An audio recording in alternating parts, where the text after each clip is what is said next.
Salawat dan salam semoga selalu terlimpahkan kepada Nabi yang sangat kita cintai, Nabi yang sangat kita kagumi, Nabi yang selalu kita junjung tinggi, selalu kita taati, dan selalu kita percayai, Nabi Agung Muhammad sallallahu alaihi wasallam.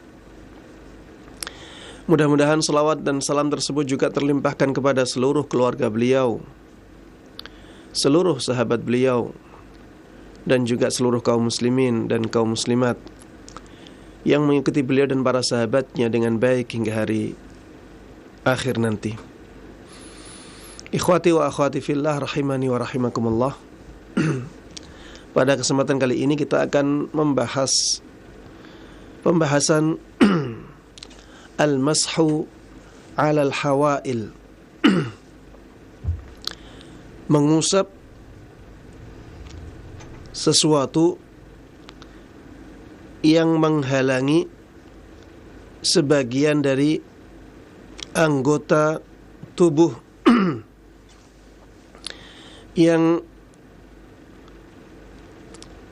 diwajibkan untuk dibasuh atau diusap ketika wudu. Taib, mengusap sesuatu yang menghalangi bagian tubuh yang diwajibkan untuk dibasuh atau diusap ketika berwudu. Sesuatu yang menghalangi bagian atau sebagian anggota tubuh yang wajib dibasuh atau diusap ketika wudu ini bermacam-macam. Bisa berupa khuf. Bisa berupa khuf. Khuf ini seperti kaos kaki, tapi terbuat dari kulit. Ya, khuf adalah seperti kaos kaki tapi terbuat dari kulit. Atau di zaman kita ini bisa juga terbuat dari bahan imitasi. Ini yang dinamakan sebagai khuf. Sesuatu yang menghalangi kaki bisa juga bisa juga berupa kaos kaki. Ya, kaos kaki itu sesuatu yang menutup kaki kita yang biasanya terbuat dari kulit, terbuat dari kain. Ya, biasanya terbuat dari kain. Atau bisa jadi yang menghalangi sebagian dari anggota badan yang wajib diusap di kepala kita, ya, misalnya sorban atau khimar bagi seorang muslimah, ya, atau di negara kita biasa dikenal dengan jilbab atau kerudung yang menutup kepala sehingga rambut tertutupi oleh kain tersebut. Atau bisa berupa penutup luka, ya, penutup luka, ya, misalnya gips yang menutup bagian tangan yang misalnya patah, ya. Ini akan kita bahas dalam majelis ini sebagiannya. Dalam majelis ini kita akan membahas tentang khuf dulu. Sebagaimana kita tahu bahwa khuf hakikatnya adalah sesuatu yang menutupi kaki, sesuatu yang menutupi kaki, menutupi telapak kaki hingga mata kaki, yang terbuat dari kulit. Ini yang dimaksud dengan khuf. Mengusap khuf berarti mengusap sesuatu yang menutupi telapak kaki hingga mata kaki sebagai ganti membasuh kaki ketika berwudu. Dan yang diusap adalah bagian atasnya saja. Mengusap khuf ini telah disyariatkan di dalam syariat Islam sebagaimana telah disepakati oleh para ulama. Ya, tidak ada khilaf di kalangan para ulama bahwa membasuh khuf saat berwudu itu disyariatkan. Tidak ada khilaf di kalangan para ulama bahwa mengusap khuf itu disyariatkan ketika seseorang berwudu.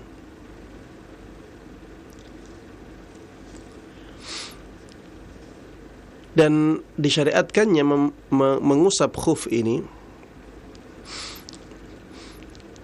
berdasarkan hadis yang mutawatir dari sisi makna. Ya, sangat banyak sekali hadis yang menjelaskan tentang disyariatkannya mengusap khuf. Saking banyaknya riwayat-riwayat yang menjelaskan masalah ini, para ulama mengatakan hadisnya telah mencapai derajat mutawatir. Ya. Apa itu mutawatir? Hadis mutawatir adalah hadis yang diriwayatkan oleh orang atau oleh perawi yang sangat banyak sekali. Hadis yang diriwayatkan oleh perawi yang sangat banyak sekali jumlahnya, yang biasanya jumlah tersebut tidak akan bersepakat untuk menyampaikan kedustaan. Dan sandarannya adalah indera manusia. Ya, bersumber dari indera manusia, dari penglihatan, dari pendengaran. Ya. Ini hadis yang mutawatir. Dan hadis yang menjelaskan tentang disyariatkannya mengusap khuf ini sudah sampai derajat itu. Sangat banyak sekali riwayat yang menjelaskan tentang disyariatkannya mengusap khuf, walaupun riwayatnya berbeda-beda. Ya. Redaksinya berbeda-beda. Tapi semuanya menunjukkan satu makna, yaitu disyariatkannya mengusap khuf. Di antara hadis tersebut adalah hadis Hammam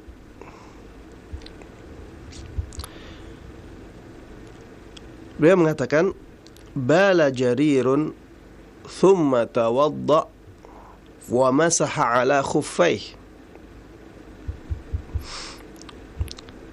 Jarir pernah kencing kemudian berwudu dan mengusap dua khufnya. Ya, mengusap dua khufnya. Faqila taf'alu hadha? Maka ketika dia ditanya, apakah engkau melakukan yang seperti ini? Faqal, maka Jarir menjawab, na'am. Ra'aitu Rasulullah sallallahu alaihi wasallam bal thumma tawadda wa masaha ala khuffai. Iya, aku memang melakukan yang seperti ini karena aku pernah melihat Rasulullah sallallahu alaihi wasallam buang air kecil, Kemudian beliau berwudu dan mengusap dua khufnya. Ini berarti ya, sahabat Jarir radhiyallahu taala anhu mempraktekkan apa yang beliau lihat dari Rasulullah sallallahu alaihi wasallam. Berarti jelas ya, ini hadis yang marfu', hadis yang sahih dari Nabi kita Muhammad sallallahu alaihi wasallam, dan hadis ini diriwayatkan oleh Imam Bukhari dan Imam Muslim. Imam Ibrahim An-Nakhai pernah mengatakan, kana yu'jibuhum hadzal hadis. Sungguh para ulama menyukai hadis ini. Lianna Islam Jarir kana ba'da nuzuli al-Maidah. Karena sahabat Jarir ini radhiyallahu taala anhu itu masuk Islamnya setelah turunnya surat Al-Maidah. Setelah turunnya surat Al-Maidah, dan surat Al-Maidah termasuk di antara surat yang turunnya paling akhir. Bahkan ada yang mengatakan ayat al-yawma akmaltu lakum dinakum wa atmamtu alaikum ni'mati wa raditu lakumul islam madina adalah ayat yang turun paling akhir, dan itu di surat Al-Maidah. Kenapa para ulama menyukai hadis sahabat Jarir ini? Karena itu menunjukkan bahwa mengusap khuf itu disyariatkan hingga akhir hayat Nabi kita Muhammad sallallahu alaihi wasallam. Maksudnya tidak dinasakh, hukumnya masih berlaku. Yang menunjukkan hal tersebut adalah hadis sahabat Jarir radhiyallahu taala anhu, karena beliau masuk Islamnya setelah turunnya surat Al-Maidah, dan itu menunjukkan bahwa penjelasan beliau ini menunjukkan syariat mengusap khuf itu tidak dinasakh, masih berlaku. Baik. Apa hukum mengusap khuf? Kata para ulama, mengusap khuf itu dibolehkan atau disyariatkan. Tapi mana yang lebih afdal? Apakah mengusap khuf ataukah membasuh kaki? Apakah mengusap khuf ataukah membasuh kaki? Dengan kata lain, ketika ada orang memakai khuf, kalau dikatakan membasuh kaki itu lebih afdal, berarti dia dianjurkan untuk melepas khufnya untuk membasuh kakinya. Tapi kalau dikatakan bahwa mengusap khuf itu lebih afdal, berarti lebih afdal dia membiarkan khufnya untuk dia usap. Ada perbedaan pendapat di kalangan para ulama dalam keadaan yang seperti ini. Jumhurul ulama mengatakan bahwa membasuh kaki lebih afdal daripada mengusap khuf. Membasuh kaki lebih afdal daripada mengusap khuf. Sehingga ketika ada seseorang dalam keadaan memakai khuf, maka menurut jumhurul ulama atau mayoritas ulama lebih baik bagi dia untuk menanggalkannya. Lebih baik bagi dia untuk melepaskannya, untuk membasuh kedua kakinya. Ini pendapat jumhurul ulama. Pendapat yang kedua dalam masalah ini adalah pendapatnya para ulama dari mazhab Hambali. Mereka mengatakan mengusap khuf dalam keadaan seperti itu lebih afdal.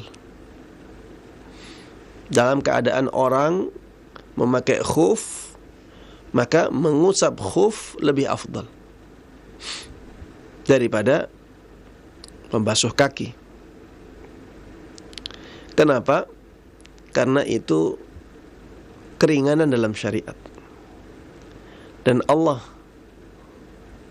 senang apabila keringanannya diambil oleh hambanya.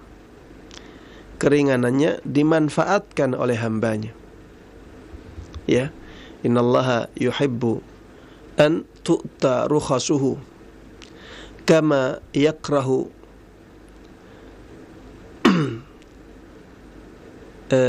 kama yuhibbu an tu'ta azaimuh. Sesungguhnya Allah Subhanahu wa taala senang apabila rukhsahnya atau keringanan yang dia berikan dimanfaatkan atau dilakukan oleh para hambanya. Sebagaimana Allah Subhanahu wa taala senang apabila hukum-hukumnya yang asli atau azimahnya, yaitu hukum-hukumnya yang asli itu dilakukan. Baik. Pendapat yang kedua, ya, pendapat yang mengatakan bahwa mengusap khuf dalam keadaan seseorang sedang memakai khuf itu lebih afdal. Baik. Pendapat yang ketiga, pendapat yang dipilih oleh Syekhul Islam Ibnu Taimiyah rahimahullahu taala, yang mengatakan bahwa yang lebih afdal itu sesuai dengan keadaan orangnya. Ketika seseorang sedang tidak memakai khuf, maka yang lebih afdal bagi dia adalah membasuh kakinya. Tapi ketika seseorang sedang memakai khuf, maka yang lebih afdal adalah mengusap khufnya. Ya, ini perpaduan antara dua pendapat. Ya, pendapat yang pertama dengan pendapat yang kedua digabungkan menjadi pendapat yang ketiga ini. Dan pendapat yang ketiga ini, wallahu a'lam, saya melihat lebih kuat. Karena bisa mengambil semua dalil yang dipakai oleh para ulama, lebih bisa mengompromikan semua dalil yang disebutkan dalam masalah ini. Dalil-dalil yang menjelaskan tentang disyariatkannya membasuh kaki dibawa kepada keadaan ketika seseorang tidak memakai khuf. Maka yang lebih afdal bagi dia adalah membasuh kaki. Bahkan itu yang diwajibkan kepada dia. Sedangkan dalil-dalil yang menjelaskan tentang disyariatkannya mengusap khuf, maka dibawa kepada keadaan ketika seseorang memakai khufnya. Sehingga kita katakan ketika seseorang tidak memakai khuf, maka yang paling afdal bagi dia adalah membasuh kakinya. Bahkan itulah yang diwajibkan. Sedangkan ketika seseorang memakai khufnya, maka yang lebih afdal bagi dia adalah mengusap khufnya. Karena itulah yang sesuai dengan keadaan dia. Para pemirsa Roja TV dan para pendengar Radio Roja yang semoga dimuliakan dan dirahmati oleh Allah Subhanahu wa taala, dan juga seluruh kaum muslimin dan kaum muslimat dimanapun Anda berada. Masalah yang berikutnya adalah masalah apakah mengusap khuf ini bisa kita lakukan terus-menerus tanpa ada batasan waktu? Maka jawabannya adalah tidak. Jawabannya bahwa mengusap khuf ini dibolehkan tapi ada batasan waktunya. Berapa hari batasan waktu itu? Maka pendapat yang paling kuat dalam masalah ini adalah pendapat yang mengatakan bagi seorang yang muqim, maka batasannya adalah sehari semalam. Adapun bagi seorang musafir yang melakukan perjalanan jauh, maka batasannya adalah 3 hari 3 malam. Ya, ini pendapat yang paling kuat dalam masalah ini. Kenapa kita katakan ini pendapat yang paling kuat? Karena memang ada khilaf dalam masalah mengusapnya musafir. Ada sebagian ulama, ya di antaranya Imam Malik dan Imam Syafi'i dalam pendapatnya yang lama, mengatakan bahwa seorang musafir boleh mengusap khuf tanpa batasan waktu untuk selamanya, selama dia jadi musafir. Bisa 3 hari, bisa 5 hari, bisa sebulan, bisa 2 bulan, dia dibolehkan untuk mengusap khufnya tanpa batasan waktu, kecuali apabila dia batal, ya, batal misalnya junub, ya, maka dia tidak boleh mengusap khuf setelah itu. Tapi kalau tidak seperti itu, ya, tidak ada pembatal mengusap khuf, ya, maka dia dibolehkan untuk mengusap khuf terus menerus. Namun pendapat ini kurang kuat. Pendapat yang lebih kuat adalah pendapat mayoritas ulama. Jumhur ulama mengatakan bahwa mengusap khuf untuk seorang yang muqim, seorang yang tidak melakukan perjalanan jauh, maka batasannya adalah sehari semalam. Adapun bagi seorang musafir yang melakukan perjalanan jauh, maka batasannya 3 hari 3 malam.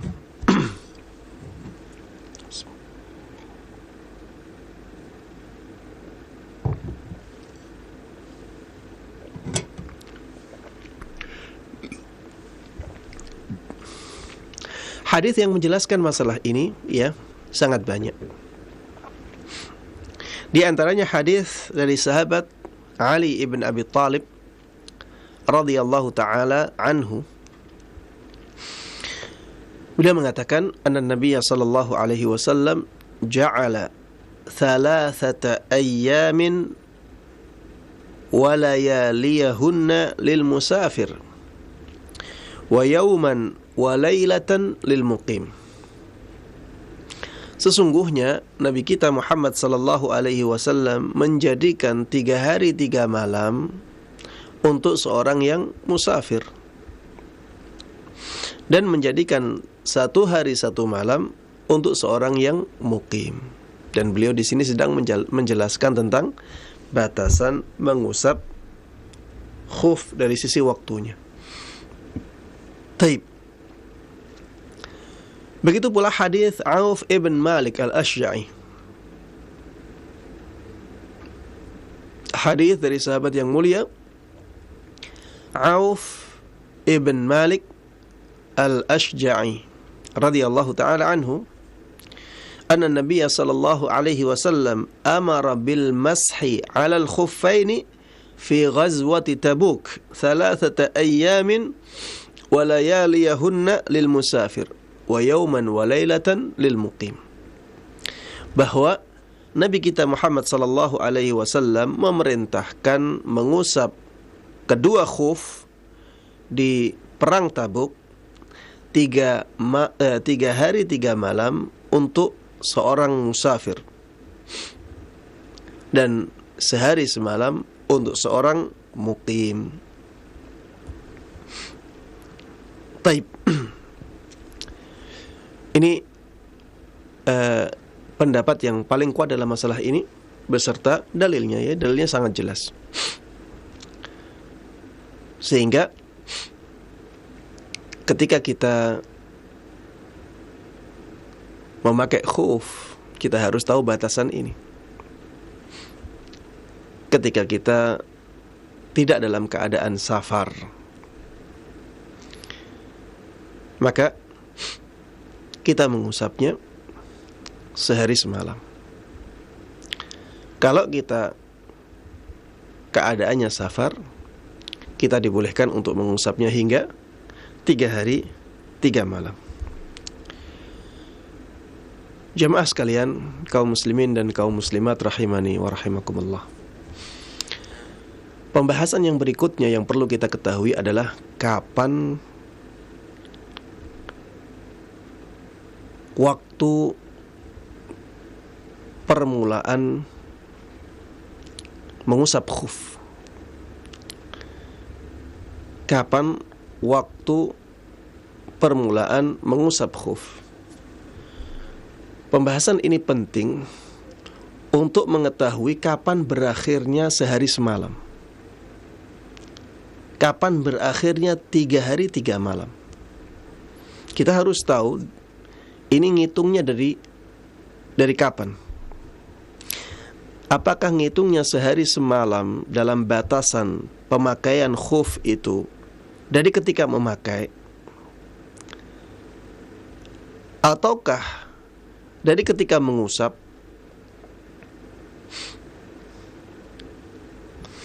ataukah dihitung 5 waktu sholat? Pokoknya 5 waktu sholat. Sesudah melakukan 5 waktu sholat, maka dianggap sehari semalam. Kalau musafir berarti 15 kali sholat.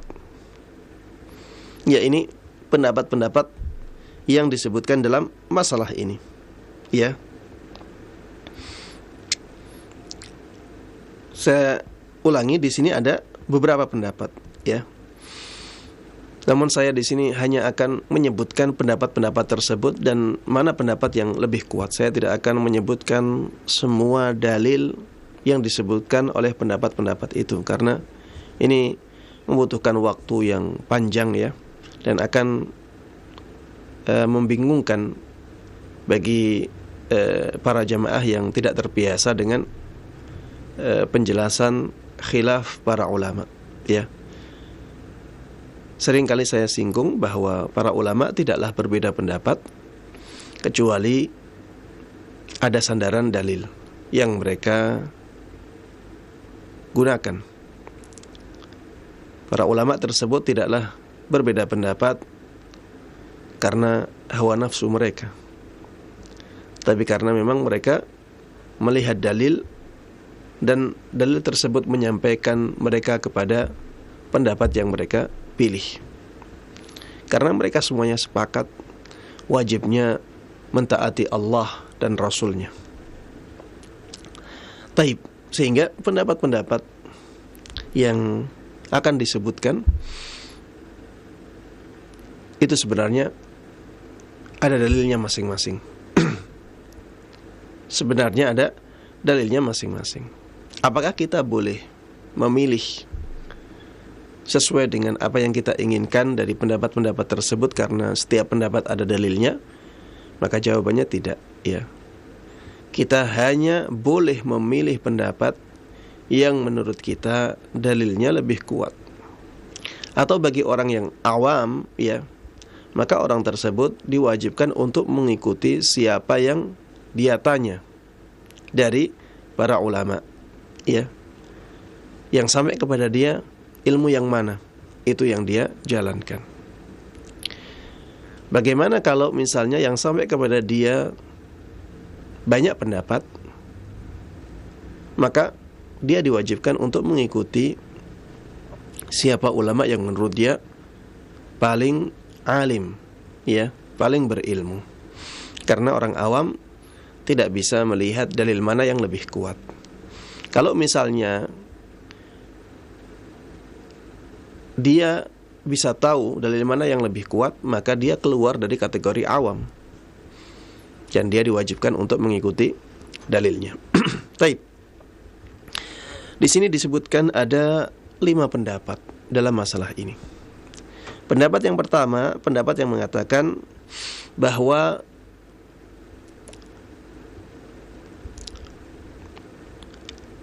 waktu mulai, ya, waktu permulaan mengusap khuf itu dihitung dari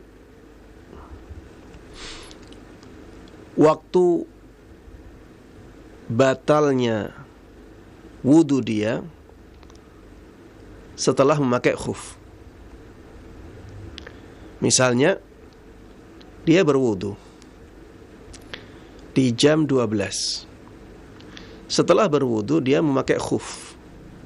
Ya, misalnya kita katakan wudunya 1 menit, berarti jam 12 lebih 1 menit. Dia memakai khuf jam 12 lebih 1 menit. Dari waktu itulah dihitung waktu pemakaian khufnya. Bukan dari waktu itu. Kemudian dia misalnya batal di jam 1. Dia berwudu di jam 12, memakai khuf jam 12 lebih 1, kemudian dia batal wudunya jam 1. Kapan dimulai waktu permulaan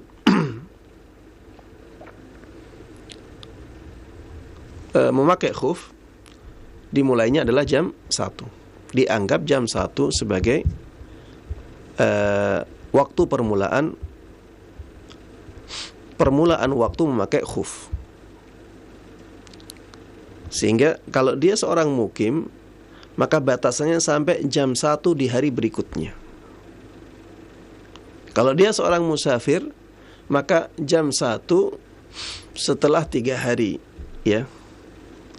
Jam 1 3 hari setelahnya. Taib.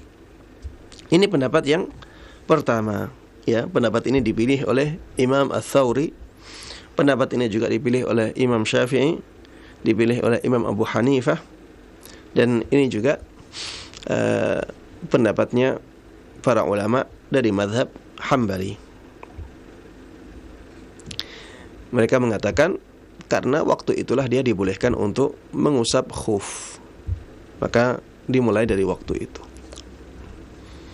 Taib. Pendapat yang kedua, pendapat yang mengatakan waktunya dimulai dari awal memakai khuf. Berarti kalau memakai khufnya jam 12 lebih 1, berarti dihitung dari waktu itu. Dihitung dari waktu itu. Berarti batas akhirnya jam 12 lebih 1 di hari berikutnya bagi seorang yang mukim. Bagi seorang musafir berarti jam 12 lebih 1 3 hari setelahnya. Ya, alasannya hampir sama, ya. Karena itulah waktu dia mulai memakai khuf. Taib. Pendapat yang ketiga, pendapat yang mengatakan bahwa yang penting dia mengusap khuf untuk 5 waktu sholat. Untuk 5 waktu sholat. Setelah 5 waktu sholat dianggap sudah 1 hari. Setelah 15 kali sholat berarti sudah dianggap 3 hari. Ya. Jadi patokannya adalah apakah dia sudah mengusap khufnya itu untuk 5 kali sholat ataukah belum, bagi seorang mukim. Untuk 15 kali sholat ataukah belum bagi seorang musafir. Kalau sudah berarti setelah itu dia tidak boleh mengusap khufnya lagi. Ya, kalau belum maka masih boleh mengusap khufnya lagi. Pendapat yang keempat,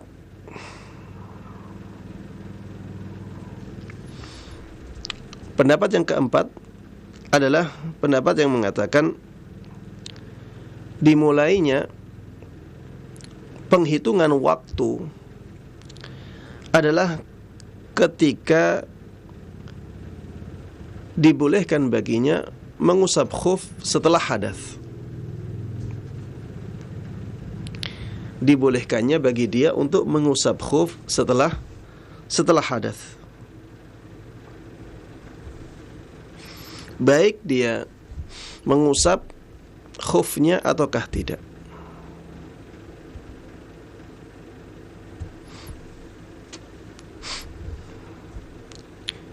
Dan ini dipilih oleh Imam Ibn Hazm rahimahullahu ta'ala.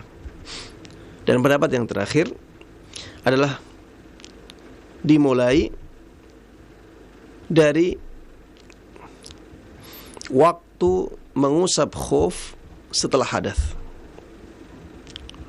Dimulai dari waktu dia mengusap khuf setelah hadas. Misalnya dia wudu jam 12, memakai khuf jam 12 lebih 1, kemudian dia batal jam 1, tapi dia belum mengusap khuf, dia belum wudu untuk mengusap khufnya. Dia baru wudunya misalnya sebelum asar, misalnya jam 3:30. Jam 3:30 dia baru berwudu dan ketika itu dia mengusap khuf. Maka penghitungan waktu mengusap khuf itu dimulai dari jam 3:30. Dimulai dari jam 3:30. Karena sebelum itu dia belum mengusap khufnya. Dia memakai iya, tapi belum mengusap khufnya. Dan pendapat ini pendapat yang dipilih oleh Imam Ahmad ibn Hanbal. Pendapat ini juga dipilih oleh Imam Al-Auza'i. Ini juga yang dipilih oleh Imam Ibnul Munzir. Begitu pula Imam An-Nawawi. Dan pendapat ini juga yang dipilih oleh pendapat ini dipilih oleh Syekh Muhammad Ibn Saleh Al-Utsaimin rahimahumullahu jami'an. Dari 5 pendapat ini, ya, Ana lebih condong ke pendapat yang paling akhir. Wallahu ta'ala a'lam. Kenapa? Karena ketika itulah dia mulai mengusap khuf.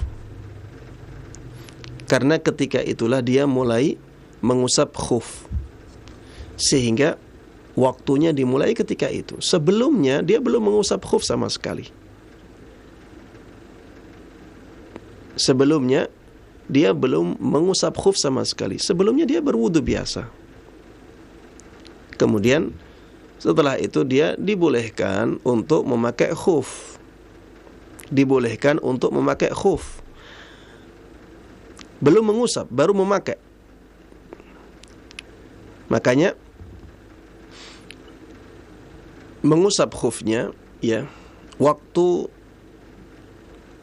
permulaan mengusap khuf itu dimulai dari ketika dia mengusap khufnya. Wallahu ta'ala a'lam. Baik, permasalahan yang berikutnya adalah permasalahan yang banyak terjadi juga. Bagaimana apabila seseorang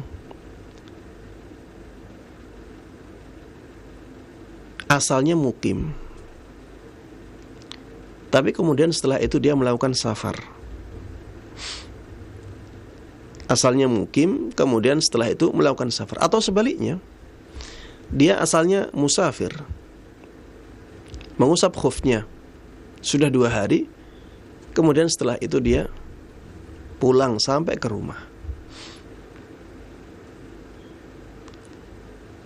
Bagaimana orang yang seperti ini? Dia dihitung sebagai mukim ataukah dihitung sebagai musafir? Ya, ada banyak perbedaan pendapat juga di sini. Ada yang mengatakan bahwa yang diambil adalah keadaan yang paling sedikit. Kalau misalnya dia mukim, setelah itu dia safar, yang paling sedikit mukimnya, maka dianggap hitungannya hanya 1 hari 1 malam. Ya, hitungannya 1 hari 1 malam. Begitu pula ketika dia musafir kemudian mukim, maka hitungannya 1 hari 1 malam. Ada yang mengatakan yang dianggap yang dibolehkan bagi dia adalah keadaan sebenarnya ketika di akhirnya. Ketika di akhirnya, misalnya dia mukim kemudian safar, berarti dia dianggap musafir. Begitu pula sebaliknya, apabila dia musafir kemudian mukim, maka dianggap mukim. Keadaan ketika dia akan mengusap. Wallahu a'lam, ya, saya lebih condong ke pendapat yang kedua. Yang kedua. Jadi misalnya ada orang yang asalnya tidak ada rencana untuk melakukan safar. Tidak ada rencana untuk melakukan perjalanan jauh. Kemudian dia mengusap khufnya misalnya di jam 5 subuh. Ya, jam 5 pagi. Dia mengusap khufnya. Kemudian setelah itu, setelah asar, dia melakukan safar. Setelah asar, dia melakukan perjalanan jauh. Maka sudah, ketika dia melakukan perjalanan jauh, maka dianggap dia sebagai musafir. Dan dihitung dari mulai dia mengusap. Ya, misalnya tadi kita katakan jam 5 pagi. Berarti 3 hari setelahnya. 3 hari setelahnya di jam kelima dianggap waktu mengusap khufnya selesai. Karena memang keadaan dia sedang safar, ya. Walaupun awal dia mengusap khuf dalam keadaan mukim. Begitu pula sebaliknya, misalnya ada orang melakukan safar.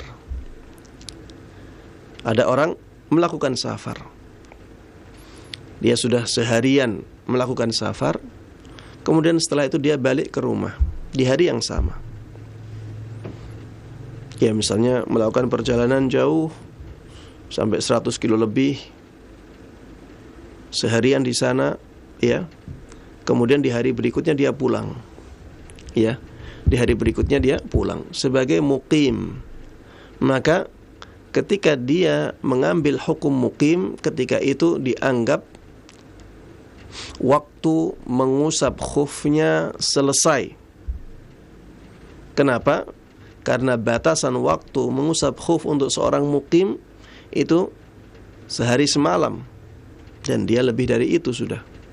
Maka ketika dia sampai ke rumah sudah, dia tidak boleh mengusap lagi ketika berwudu.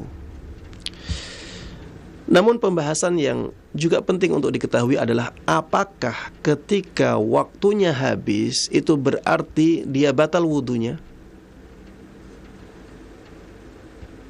Misalnya tadi, ya, kalau misalnya ada orang mengusap khufnya jam 3:30 dan dia seorang mukim, apakah sehari setelahnya jam 3:30 itu otomatis batal wudunya? Maka jawabannya tidak. Jawabannya tidak. Berakhirnya waktu mengusap khuf ini bukan berarti batalnya wudu dia. Tapi berakhirnya waktu mengusap khuf ini hanya sebagai batasan waktu bahwa dia tidak boleh mengusap khuf lagi ketika itu. Setelah itu, dia tidak boleh mengusap khuf lagi setelah itu. Jadi misalnya dia mulai mengusap khuf jam 3:30 sore, kemudian sampai jam 3:30 sore di hari berikutnya. Ketika itulah dia tidak boleh mengusap khuf lagi ketika berwudu. Misalnya dia wudu jam 4, ya, dia wudu jam 4, maka ketika wudu di jam 4 tersebut, dia harus membasuh kakinya. Tapi bukan berarti dia batal wudunya itu jam 3:30. Kalau dia tidak melakukan sesuatu yang membatalkan wudu, maka batal wudunya bukan jam 3:30.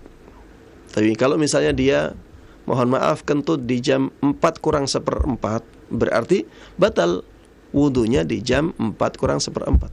Ya. Makanya harus dibedakan antara akhir waktu pengusapan khuf dengan waktu batalnya wudu. Ya, batalnya wudu ini pembahasan lain.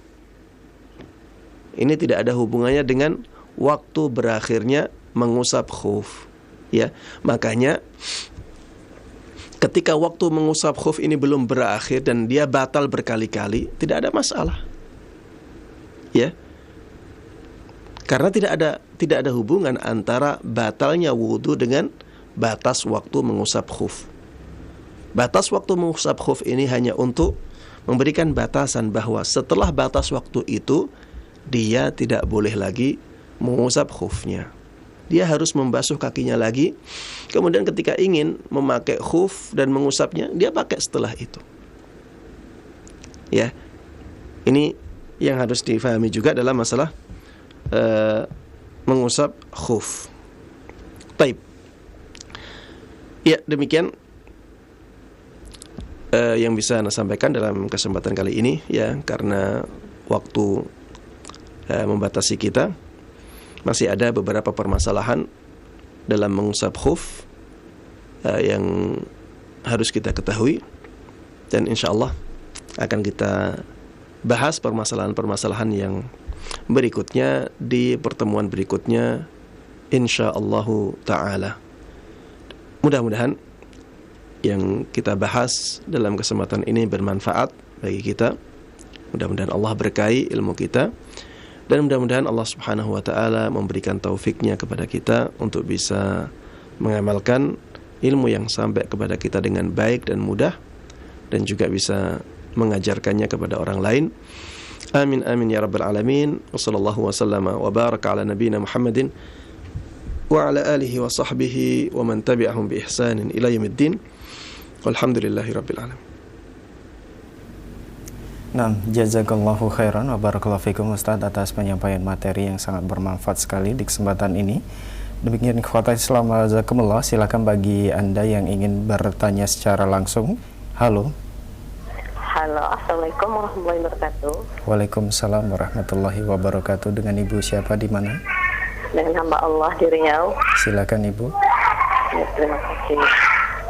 Saya ingin menanyakan Ustadz, kalau kita itu pergi dalam perjalanan cuma 2 jam, terus kita berwudu dari rumah sampai di sana 2 jam, sampai di sana masih belum batal. Apakah ini bisa kita untuk waktu masuk sholat kita bisa langsung sholat? Terima kasih. Assalamualaikum warahmatullahi wabarakatuh. Waalaikumsalam warahmatullahi wabarakatuh. Tafadhol Ustaz.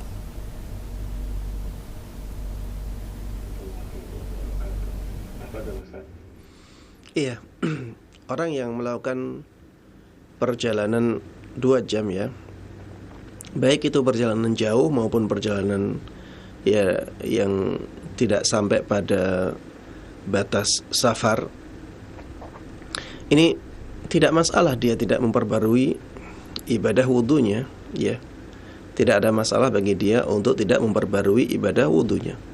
Seseorang bisa sholat dengan beberapa sholat dengan satu wudu, dengan satu kali wudu, dan itu pernah dilakukan oleh Nabi kita Muhammad sallallahu alaihi wasallam, ya, sebagaimana disebutkan dalam sebagian riwayat yang menjelaskan tentang sholatnya Rasulullah sallallahu alaihi wasallam ketika pembukaan kota Makkah, ya, beliau sholat beberapa kali sholat dalam satu wudu.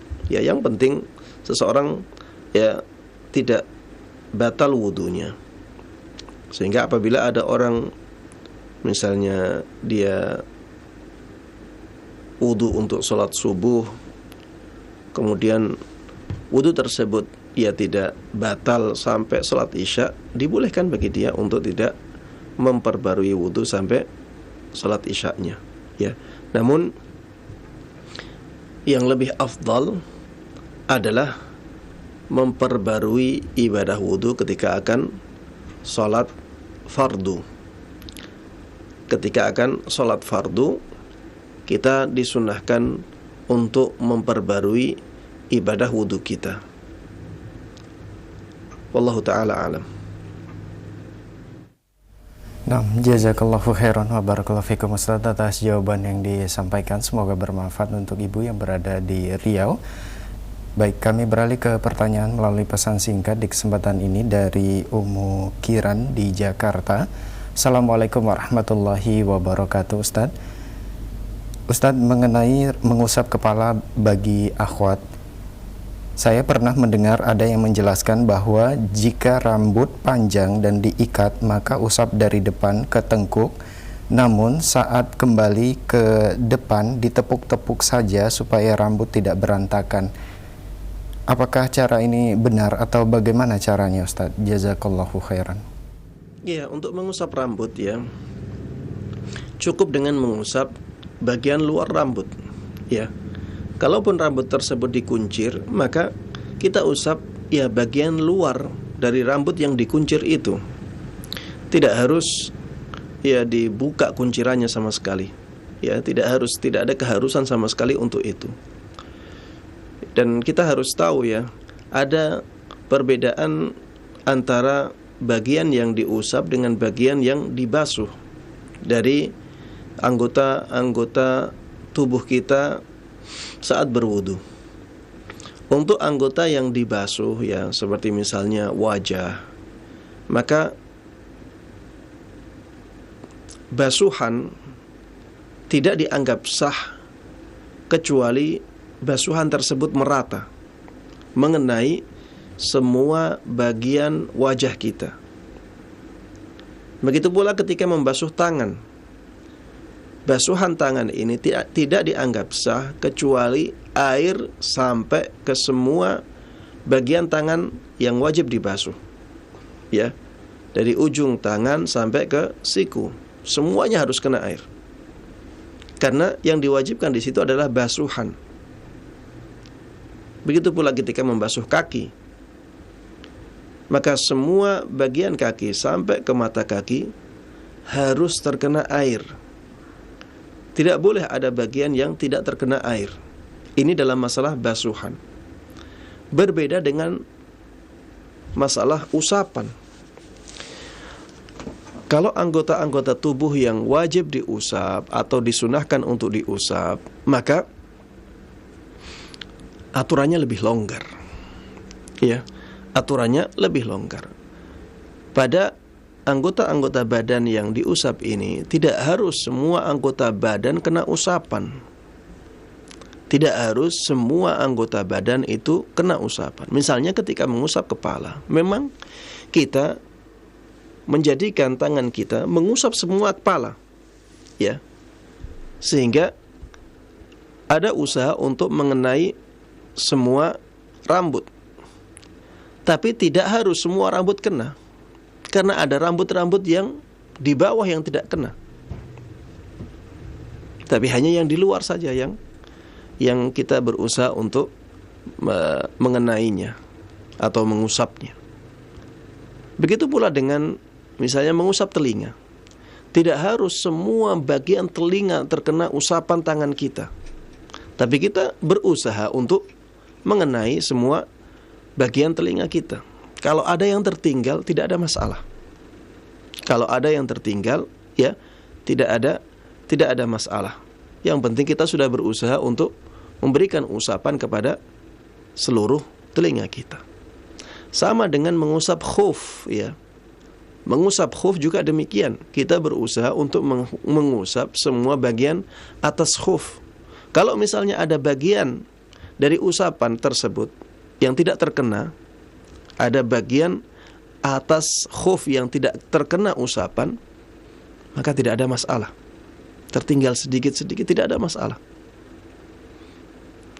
Tapi yang jelas kita sudah berusaha untuk mengusap ya bagian khuf yang diperintahkan untuk diusap ya. Intinya kesimpulannya bahwa dalam masalah mengusap ya, aturannya lebih longgar. Ya, dalam masalah mengusap ini aturannya lebih longgar. Dalam masalah basuhan aturannya lebih ketat. Kalau dalam masalah basuhan kita ya diwajibkan untuk mengenai semua anggota badan yang wajib dibasuh, ya. Kalau ada yang ketinggalan, maka basuhan dianggap tidak sah, ya, sebagaimana ditunjukkan dalam beberapa hadis, misalnya wailul lil aqabi minan nar, ya, kecelakaan bagi tumit-tumit yang tidak terkena air. Tumit-tumit tersebut nantinya akan diancam dengan api neraka, ya. Tumit-tumit tersebut diancam akan terkena api neraka. Dan yang diwajibkan di kaki adalah membasuh. Ketika ada sebagian dari kaki tidak terbasuh, ada ancamannya, berarti tidak dibolehkan, harus merata. Dalam masalah basuhan itu harus merata. Adapun dalam masalah usapan, ya, kita berusaha untuk mengenai semuanya. Tapi kalau ada yang ketinggalan, tidak ada masalah. Ya, sebagaimana mengusap rambut kepala kita. Dipastikan ada rambut yang tidak terkena sama sekali usapan tersebut, tapi tidak ada masalah, ya. Makanya ada perbedaan antara masalah basuhan dengan masalah usapan dari sisi ini. Wallahu ta'ala a'lam. Jazakallahu khairan wa barakallahu fikum Ustaz atas jawaban yang disampaikan. Semoga bermanfaat untuk penanya. Dan masih pertanyaan melalui pesan singkat kembali dari hamba Allah. Assalamualaikum warahmatullahi wabarakatuh. Ustadz, ketika kita bekerja di kantor dan ingin buang air dan buang angin, dan kita selalu berwudu dengan mengusap sepatu, tidak dengan kaos kakinya, apakah hal itu dibolehkan, Ustadz? Jazakallahu khairan. Baik. Iya, mengusap sepatu ini hukumnya sama dengan mengusap khuf. Mengusap sepatu ini hukumnya sama dengan mengusap khuf. Sepatu tersebut harus menutupi mata kaki. Kalau sepatu tersebut tidak menutupi mata kaki, maka tidak memenuhi syarat. Tidak memenuhi syarat untuk diusap. Sebagaimana khuf, ya, khuf itu bisa diusap ketika khufnya menutupi mata kaki. Ketika khuf tersebut tidak menutupi mata kaki, maka tidak memenuhi syarat untuk diusap. Makanya bagi teman-teman yang ingin mengusap sepatunya, maka ada syarat-syarat yang harus terpenuhi, ya. Sepatu tersebut harus menutupi mata kaki, ya. Kedua mata kaki harus tertutupi oleh sepatu tersebut. Kemudian ketika memakainya, dia dalam keadaan berwudu.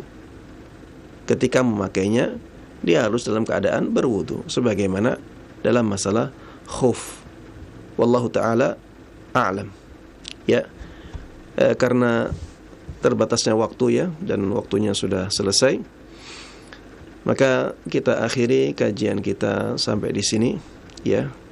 Mudah-mudahan Allah Subhanahu wa ta'ala menjadikan kita semuanya orang-orang yang faqih dalam agama ini, yang itu merupakan tanda bahwa Allah Subhanahu wa ta'ala menginginkan kebaikan untuk kita.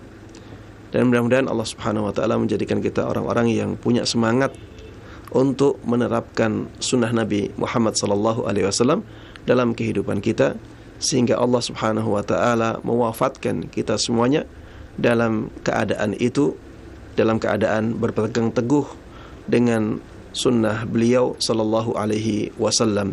Amin amin ya rabbal alamin. Dan saya tutup kajian dengan doa kafaratul majlis. Subhanakallahumma wa bihamdik, asyhadu an la ilaha illa anta, astaghfiruka wa atubu ilaik. Wassalamualaikum warahmatullahi wabarakatuh.